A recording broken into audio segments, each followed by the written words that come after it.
Krishna Satchitananda Vigraha Anadiradir Govinda Sarvakarana Karana. Krishna, dear devotees, how are you doing? I pray that all is well with you and your families at this time. So today we're moving on to the 22nd day of the Purushotam Maas challenge, and we're starting a brand new section. We are going through the BRAHMA STUTHI, the prayers of Lord Brahma in the 14th chapter of the Srimad Bhagavatam. If you remember at the beginning of this Purushotam Maas, I also put that out as an audio link so devotees can hear this beautiful prayers of Lord Brahma after his bewilderment. Why it's so relevant? This was actually recommended by Bhakti Siddhanta Saraswati Prabhupada, that during the Purushotam Maas, that the devotees read this chapter every day again and again. And in essence, it's the same journey that our Vedanta Vit, the knower of the Vedas, this Jnani, it's the same journey that he's making, because he's caught up in the material world and he's trying to understand the spiritual world. And he's trying to make that step, but without the mercy of Krishna, it's almost impossible. And how he finally gets the mercy of Krishna to understand Krishna himself. So after all that dry philosophy and gyan, we're finally coming to the point now where we're discussing the nectar, the sweetness of Krishna, the embodiment of all beauty. So before we start this beautiful narrative and section, we'd like to offer a prayer that we will be reciting every day. The main verse of the Brahma Samhita is called the Paribhasa Sutra, and that verse, I think everybody knows it as well. Ishvara Parama Krishna Satchitananda Vigraha Anadiradir Govinda Sarvakarana Karanam. So this is the main verse and the invocation verse that we will use to glorify Brahma, because this pastime is not only a bewilderment of Brahma, but it's also a bewilderment of the Brajbasis. So Krishna does so many, we'll see the different nuances and the different nested pastimes within this pastime, and how Krishna, when he wants to do something dynamically, what he can actually do. So we're trying to conceive of something inconceivable. We're trying to conceive of God, who has all powers, is omnipresent, is omnipotent, is omniscient, is all-knowing. He has all these powers, which means he can, as soon as we can understand him, he can change and become ununderstandable. So this is the situation that we are in. So how do we get the attention of such a person? It's only by mercy. So we're going to be reading and hearing about this really enchanting, if I can use that pun, enchanting pastime of Brahma and Lord Krishna, and the sweetness of Vrindavan that brings out this Leela to its full.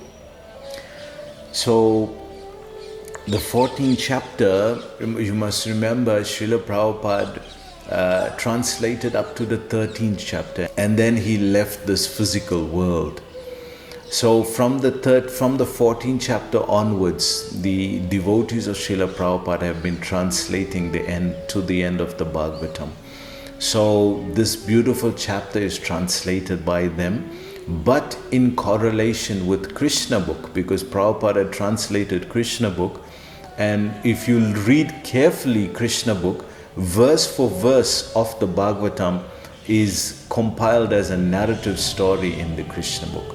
It's almost non-different. You can read, if you read the verses, you can see Prabhupada is translating verse number 5, verse number 6, verse number 7, verse number 8, Each verse is being added in to create the Krishna book.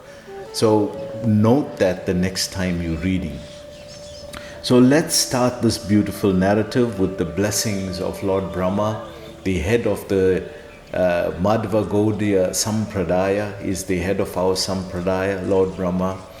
And he's also four-headed, which means he has a lot of responsibility here. And 4 heads he needs for that. And also remember, his body is made of intelligence. So he's very much connected to the level of Gyan or philosophy or knowledge. So as we read 14th chapter, we'll read the summary first, and because we need a background to this. So it may take a day, even 2 days to complete the summary as we go through it very carefully and take out the sweetness, the nectar of Vrindavan from this. So Brahma's prayers to Lord Krishna. Srimad Bhagavatam, 10th canto, 14th chapter summary. This chapter describes the prayers Brahma offers to Lord Krishna. You know, we can speak a whole class on each sentence here. This is how deep this chapter is. And this goes for the Srimad Bhagavatam as well. Each word, Bhaktisiddhanta Prabhupada, he spoke 3 months on the first verse of the Bhagavatam. 3 months, 90 days. So you can just imagine the depth. So it first starts here that Lord Brahma in this chapter describes the prayers offered to Lord Krishna. So there's a nice poet that describes, when we are offering prayers to you, my Lord, it's actually a blasphemy. And how is it a blasphemy? Because when we are describing you, we are comparing you to something material. We have to, that's the way we understand things. We are saying, you have beautiful lotus eyes, you have beautiful blackish keshav hair, you have red, bimba red lips. So all these things are material objects, and especially all those things are only relative to us here in this one universe. They are unlimited. Andantarasta paramanu chayantarastam. You remember we were discussing this in the 15th chapter. So a lot of the philosophy of the 15th chapter will bring in here now, so you can see how this is Purushotam, the Supreme Personality of Godhead, Sri Krishna. So he's saying that when we call it praises, in order to praise you, we compare you to something. But what are we comparing you to? Something material in this world. How is that a praise? That's an insult. That in order to even to glorify you, Krishna, we using material objects of this world to glorify you. It's actually an insult. We're actually insulting you to say that this is how great you are. But this is the level we are on. So even in any praise that is there, his point is, in any praise that is there in this material world, Krishna, if he wasn't Bhava Grahi Janardana, where he accepts simply the sentiment, the mood of love from his devotee, everything we do would be an insult. Even offering him something, we are trying to offer him some matter. We are trying to offer him matter. This is material things. Whatever we offer him, whatever foodstuffs we offer him, it's all matter. How do you offer the Supreme Unlimited Lord some material thing and think he is attracted by that? Krishna is only attracted by the love. That's why he says in Gita, it's only by love, Arjuna. Bhakti mam abhijnanati yavanyascha tatvataha tato mam tatvato gyatva vishanam tattanantaram. He says, Arjuna, only by devotion, bhakti mam abhijnanati. You can only know me, Gyan, by bhakti. Bhakti mam abhijnanati. No other process. And even at that, whatever we offer the Lord, be it some material object or be it praise, beautiful poetry that we write. Whatever, even if we don't ascribe him to something material, we would say, oh my Lord, you are so beautifully, unlimitedly beautiful. As soon as we say unlimited, he becomes unlimited times unlimited. So again it becomes an insult. This is Krishna. This is Krishna. That is why first we explore Gyan, and then when our head explodes in embarrassment that all the knowledge we have about Krishna is totally insignificant, because in a moment he can expand himself. And he's doing that. Navayovanamscha. Every moment he's expanding. So just this one sentence we can understand right at the beginning. We have to come here like Brahma. We have to enter Braj and Vrindavan on our knees. We have to crawl into Vrindavan, because this place is where the Supreme Lord resides. And where he is, what he does, this place is not meant for any material conditionings. That's why the great acharyas, the first 40 chapters of Krishna book describe the Vrindavan Leela. And in about the 38th chapter or so, the Akrura enters Vrindavan. And he also just sees the footprint of Krishna. And he sees the different symbols that Krishna has. On that footprint, he notices the club, the flag, all the different things, the symbols on Krishna's feet. And he's in ecstasy. He jumps off his chariot, he gets into the Braj, the dust of Vrindavan. He gets into the dust of Vrindavan and he looks at that footprint and tears come to his eyes. Ashru. He starts remembering Krishna. Just from that, this is the mood. To enter Vrindavan, we have to crawl in there. Forget the ego. The ego really has to be non-existent. Our real ego comes forth, the eternal servant of Krishna. So the first point here, that any praise offered to Krishna is actually an insult. And if it wasn't for the mood of Bhavagrahi, accepting the beautiful sentiments of the heart, then we won't have even a chance to connect. There's no yoga. What to speak of Purushotam yoga? No yoga at all. Because Krishna has this sentiment of favoring his devotees and accepting the essence of what you are offering, therefore we are able to exchange love with him. So he goes on to say, who is also known as Nanda Nandan. So this Nanda Nandan name is the name given by the acharyas. This is what they call him. Krishna's village cowherd boy name is Kanhaiya. Kanhaiya Lal, Kanhaiya. So that's what everybody calls him in Vrindavan. Oh, Kanhaiya. So this Nandananda name is the name in Nectar of Devotion. Rupa Goswami describes there are primary names and secondary names of Krishna. So the primary names are those names that relate to Krishna directly, like these, Nandanandan, Yasodanandan. And then his secondary names are like Vasudev, Shankarshan. These are all the secondary names that are connected to Krishna without Leela. These primary names are names connected by Leela. Because any name you have, how did you get that name? There must be a Leela around it. There must be personalities around it. There must be circumstances around it. Therefore, in this chapter, according to Nectar of Devotion, we're going to be exploring Krishna Madhurya feature. Prema Madhurya, his love, sweetness of love. Rupa Madhurya, his sweetness of form. Leela Madhurya, his sweetness of pastimes. And Venu Madhurya, his sweetness of playing the flute.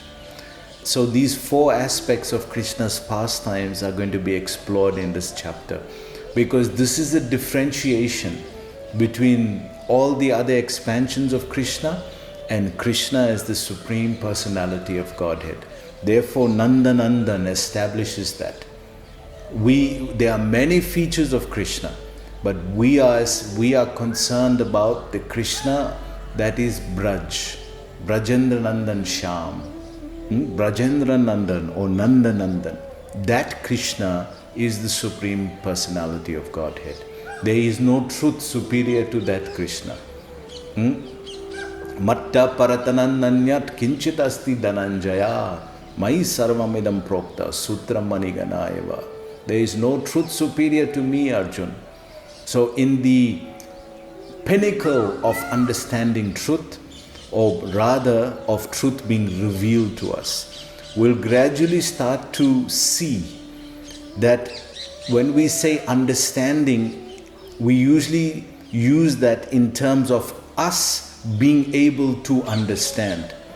But we'll see by mercy that it is Him who is giving us the ability to understand. And we see that's what He did to Brahma in this pastime.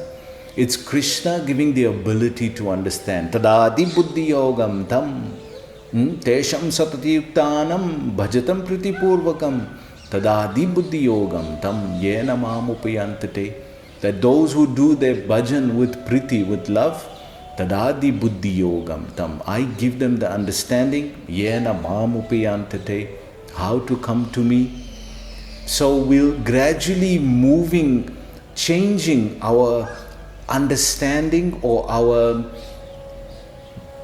we gradually changing the way we think, that everything we do in this world is dependent on us, but as a devotee, everything we do, even the way we think, is dependent on Krishna. And that's the reality. That is the reality. So gradually Brahma comes to this understanding. So this primary name Nandanandan is very significant, because in Braj, this is Krishna's crest jewel, the beautiful relationship that he has there. This is the thing that differentiates Braj from any other part of Krishna's creation. That here he is simply sweetness, Madhuram. It's simply sweetness. That is the basis of relationship here. Not understanding, not figuring it out, not being able to reason or rationalize. Because love is not rational. Love is not understandable. Love is not something you figure out. When you see two people in love, you as a third person are trying to figure that out. You're not part of that relationship. You can't understand it.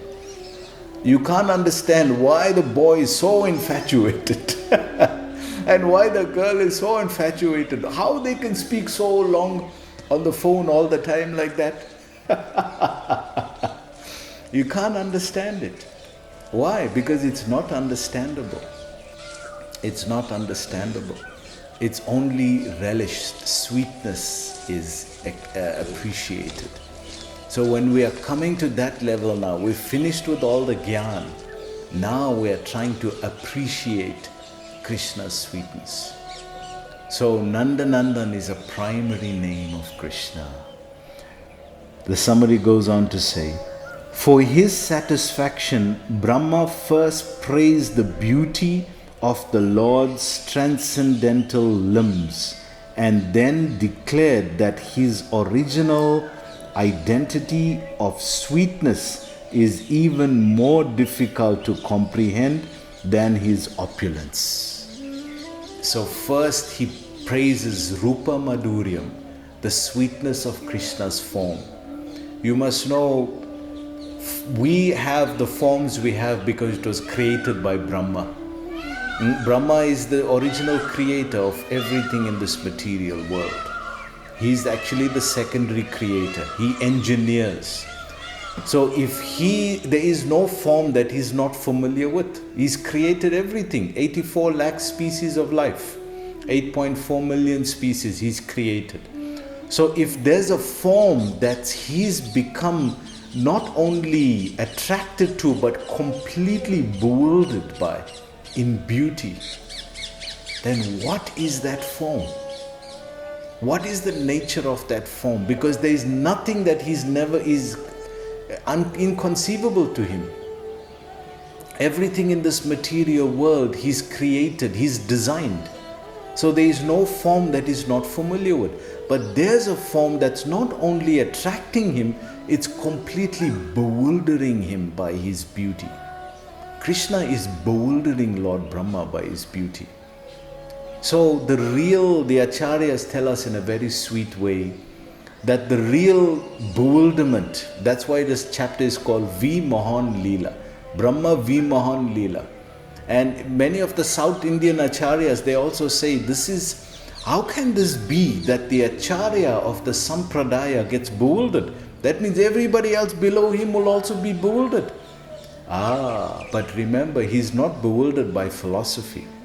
It's not by knowledge of philosophy. He's bewildered by Krishna himself. This is Leela. This is sweetness. If you're bewildered by the Lord, that's not a negative thing. That's the most positive thing. That's enchantment. That's what Lord Chaitanya calls chamatkar. Chamatkar in Chaitanya Charitamrita, this is called chamatkar.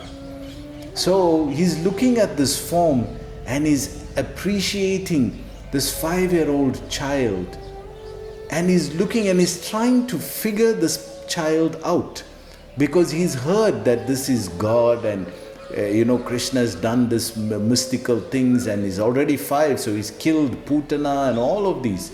This pastime actually takes place just after he killed Agasur, the python, the snake demon. So he's heard of all these leelas.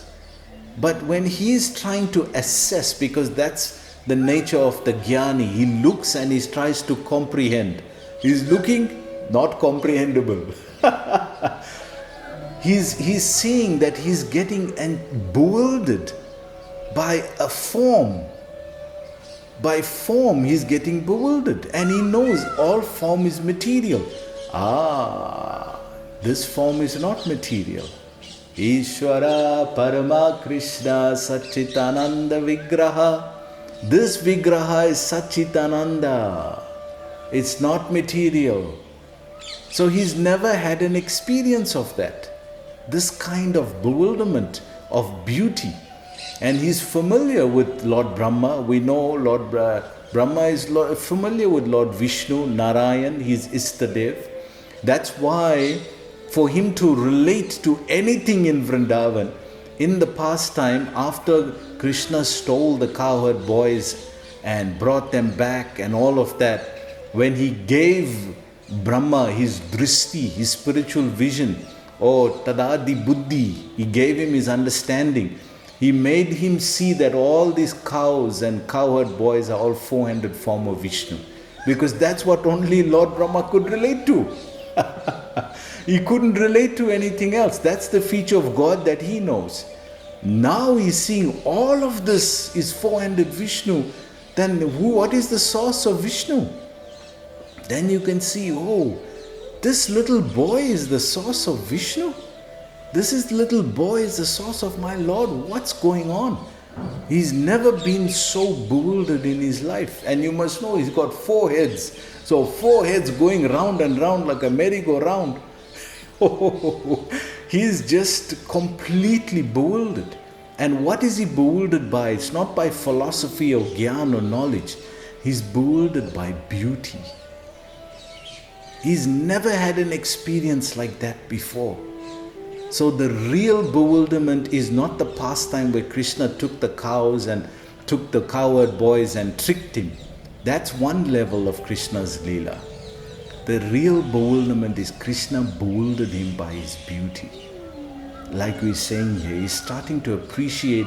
He knows what limbs are, he knows what eyes are, he knows what hands are, what the form, Nara Leela form looks like. He knows, but looking at this form, he's becoming bewildered. What is this kind of form? This is Krishna. So looking at this, he can't figure it out. How is it that he's so bewildered by the beauty of this form? And then he starts to assess each part of Krishna's body. Each feature of Krishna is completely enchanted, mesmerized by the beauty of Krishna. So the summary goes on to say, only by the devotional process of hearing and chanting transcendental sounds received from Vedic authorities can one realize the personality of Godhead. So unless we connect to that, Mahajana Jena Gatasupanta, Satam Prasangam Mama Virya Samvido, Bhavanti Ritkana Rasayam. Until we connect with the devotees and hear from the authorities about Krishna on our own method, on our own attempts, we're not going to know anything about Krishna. Therefore, we respect, we love each other as devotees so much, because we don't know what that devotee can reveal to us about Krishna. Whatever the external pastime we're having with that devotee is different. But each devotee has something special, isn't it? We see that each one does something special. This is why Vaishnava Parad is so dangerous. Because it's by the devotees and the revelation by the devotees that we get to know about Krishna. Not by our own strength or own figuring it out. Even Brahma with 4 heads couldn't figure out. And he hasn't as yet. He's still part of this material world. If he has 4 heads, unlimited heads, we know the Dwarka Leela with Brahma and unlimited heads. We'll tell that story also. So the point being that without the great lessons of Srimad Bhagavatam, Chaitanya Charitamrita, we're not going to know authentically how Krishna relates and how we can relate to Krishna in sweetness. Actually, we won't know how to enter Vrindavan. That's why if it wasn't for Srila Prabhupada coming out of Vrindavan, we would have known nothing about Vrindavan. We would have known nothing about how to enter Braj. So first level, we go on our hands and knees to enter Vrindavan. And we first start with the dust of Braj. Each holy tirtha has its merit of mercy. So Jagannath Puri, we know it's Mahaprasad. If you want the mercy of Puri Dham, you honor the Mahaprasad there. If you want the mercy of Chaitanya Mahaprabhu's Dham, Mayapur Dham, then you chant the holy names here. Chanting is very beautiful and sweet here. You can chant many, many rounds. You'll never get tired here. So holy name is very present here, very sweet here. And in Vrindavan Dham, the nectar of Vrindavan Dham or the mercy of Vrindavan Dham is in the dust of Braj. Brajaduli, the dust of Braj. Until you enter into the dust of Braj first, cannot understand Krishna. You can read all the books you want. You may know all the pastimes as well. They'll just be stories to you. What has entered the heart? It must enter the heart. Vishnava Chakravarti Thakur, he says, it must enter the heart and make the head spin.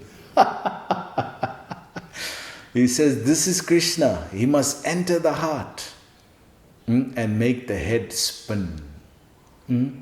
So this is the procedure of how to enter Braj. We follow the acharyas, and Brahma is showing us that don't go in arrogantly into Vrindavan and think, oh, you can assess everything. You have 4 heads, very intelligent. You came in with your credit cards. You came in with your visa. You came in with your passport.